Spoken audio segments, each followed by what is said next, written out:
Let me paint the picture for you. In Morningside Heights, Columbia University is still keeping its campus gates closed to the public 2 years after big protests, and neighbors and local shops are feeling it. We are talking longer walks, fewer customers, and a lawsuit simmering in the background.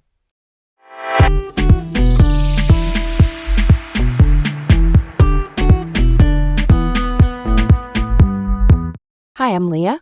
And I'm Garrett. Welcome to Laid Back Local, the news of the day with Leah and Garrett, reporting from New York City. All right, let's set the stage for this one. First up, frustration grows as Columbia University keeps its gates closed 2 years post-protests.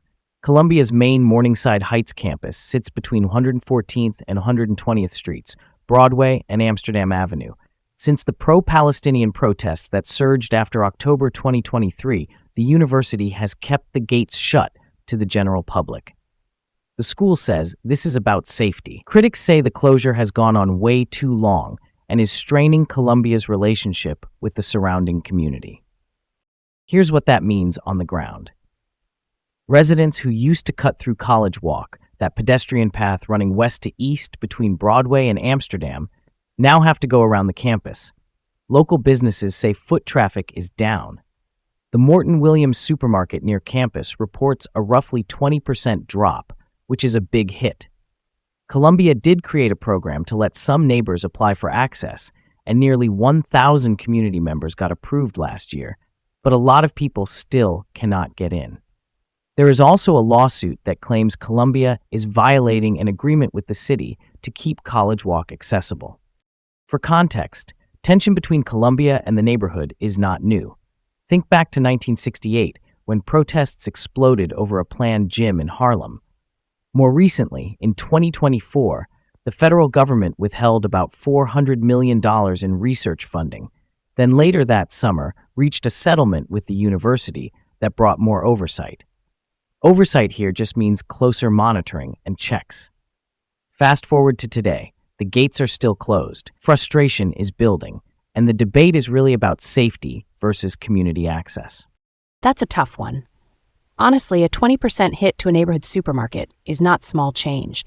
That is jobs, family budgets, and the daily rhythm of a block. When a campus that many people used as a safe cut-through suddenly becomes off-limits for years, community cohesion takes a real knock. The lawsuit over College Walk makes sense to me because that stretch was a lifeline for pedestrians.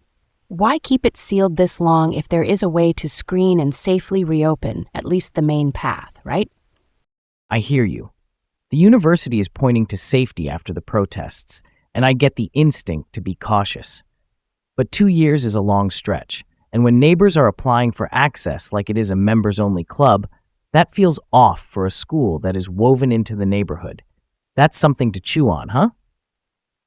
Okay, let's move on. Next up, the City Council is pressing Mayor Zohran Mamdani for transparency on BHERD, which stands for the Behavioral Health Emergency Assistance Response Division. That is the program that sends mental health professionals and EMTs to certain mental health crises instead of police officers. The council just passed a law requiring regular performance reports. The first big report is due June 2027, then updates every 6 months. The goal is to show in clear numbers how often these teams are dispatched, how quickly they arrive, and what the outcomes are. Context here. A 2023 City Comptroller audit found BHERD failed to respond to more than 1/3 of the calls it could have handled. Critics also said the program did not collect enough data, which is surprising given it is nearly 5 years old. Mayor Mamdani previously talked about building a $1 billion public safety agency centered on mental health response. That is a huge promise. This new law is basically the council saying, show the receipts, show the results. Yeah, that checks out. Transparency is the backbone here. If we want this to work, we need metrics, which is just a simple word for measurements. Response time, how many calls are handled by clinicians instead of police, and whether people actually get connected to care after the crisis. If the reports are honest and frequent, leaders can scale what works and fix what does not. I am down for that. Let's switch it up. Celebrate Earth Day with free events across New York City. The 56th Earth Day is April 22nd, but the city is rolling out a full slate all week. Tomorrow, Governor's Island has films, tours, and hands-on workshops. Sunday, Union Square's Earth Day Festival brings live performances and exhibits. On April 22nd, the climate group Extinction Rebellion, which is a nonviolent protest organization focused on climate change, plans an Earth Day uprising event. And on April 25th, the Jamaica Bay Rockaway Parks Conservancy hosts a cleanup at Broad Channel American Park. The city is also bringing back open streets. That means certain blocks go car-free so people can walk, bike, and hang out more safely. And here is a perk. City Bike is offering free unlimited 30-minute rides on April 25th. Over at the American Museum of Natural History, EarthFest features a 46-foot inflatable model of a research vessel, basically a giant boat used for science at sea. That's pretty cool, right? Totally. The free city bike rides are a win, especially if you want to try cycling without the cost barrier. And the inflatable research ship is such a fun way to make science feel hands-on for kids and adults. Real talk.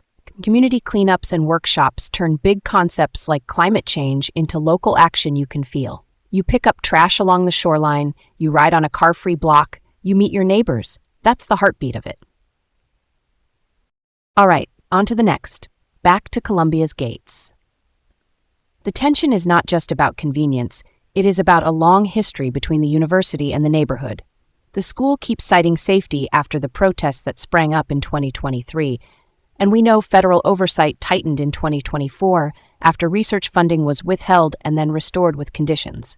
But 2 years later, the day-to-day impact is piling up. Longer routes for seniors, fewer customers for small shops, and daily reminders that a space many residents used to share is off limits. Here is where it gets really interesting. Balancing safety and openness is tricky, no doubt. But when a campus sits in the middle of a dense neighborhood, keeping it walled off this long risks hardening those old fault lines. In 1968, access and expansion were at the core of the conflict. Today, access is again the sticking point. If nearly 1,000 neighbors can be vetted for entry, maybe there is a way to reopen College Walk with smart screening and staffing. That kind of middle ground feels doable. Last up, back to be heard. The council's demand is simple. Put the numbers on the table. The 2023 audit said more than 1/3 of eligible calls were missed. Detailed reporting could show where the bottlenecks are, whether it is dispatch, staffing, or hours of operation. If the city wants a health-first response, then measuring the basics is step one. I am with you. When someone is in crisis, sending trained clinicians can de-escalate quickly, which just means lowering the temperature and making things safer. But we need complete data to prove it and improve it. Response times, follow-up care, language access, all of that matters. If the reports are clear, we can build a system that meets people where they are without over-relying on police for health issues. Let's not let this one slide by. And that's a wrap for today. Thanks for tuning in to Laid Back Local, the news of the day, with Leah and Garrett, reporting from New York City. Have a great day, and we will see you tomorrow.